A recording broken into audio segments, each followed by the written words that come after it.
Dans le box des accusés, Christine Rivière, 51 ans, de petite taille, coiffée d'un chignon et vêtue d'un tailleur strict.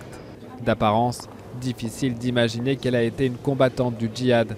Pourtant, elle est poursuivie pour association de malfaiteurs en vue de la préparation d'actes de terrorisme. En cause, ses 3 allers-retours en Syrie pour rejoindre son fils dans les rangs du groupe État islamique. Elle cautionnait pas du tout le combat que l'État islamique faisait, mais elle soutenait mon frère dans le sens où qu'elle voulait pas le lâcher.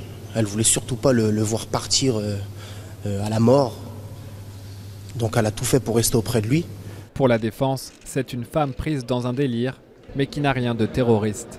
Derrière tout dossier, il y a des hommes et des femmes, et c'est certes un procès antiterroriste sur des faits assez graves, mais il y a, je pense, une énorme faille humaine qu'il va falloir mettre en avant. Pourtant, depuis 2011, Christine Rivière poste régulièrement des photos de décapitation et de crucifixion sur Facebook.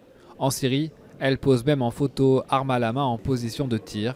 Elle encourt jusqu'à 10 ans de prison. Quant à son fils arrêté en Turquie et incarcéré en France, il sera jugé dans quelques mois par ce même tribunal.